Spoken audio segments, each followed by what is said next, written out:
The courtroom was silent except for the ticking clock. Grace Miller sat in her wheelchair, her face calm, her hands folded neatly in her lap. Across from her, her husband Ryan, once the man who'd sworn to protect her, looked nervous, the mask of confidence he wore for years now cracking under the weight of truth. Everyone thought Grace would beg, that she'd cry, that she'd cling to the man who cheated on her after her accident. But she didn't. Instead, she smiled faintly as the judge asked, "Mrs. Miller, do you wish to contest the divorce?" "No, Your Honor," she said softly. "I'm done fighting for someone who stopped fighting for me." Just months ago, Grace had been his pride, a talented artist, strong, radiant.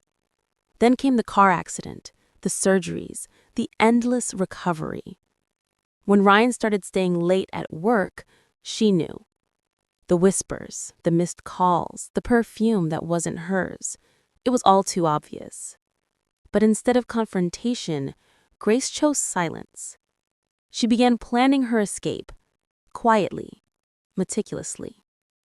She gathered documents, closed joint accounts, transferred her art business back to her name, every move precise.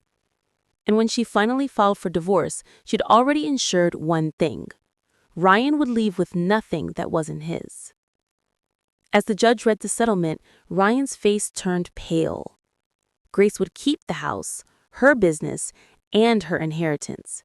He would walk away empty-handed. He stood abruptly, voice shaking. "Grace, you can't do this.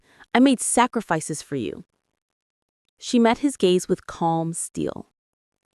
"You made choices, not sacrifices. And now, I'm making mine." The gavel struck. The marriage that had once been her cage was officially over.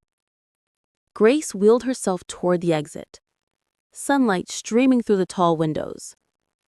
Outside, her lawyer handed her the final papers. Grace looked up at the sky and smiled, a quiet, victorious smile. For the first time in years, she didn't feel broken. She felt free.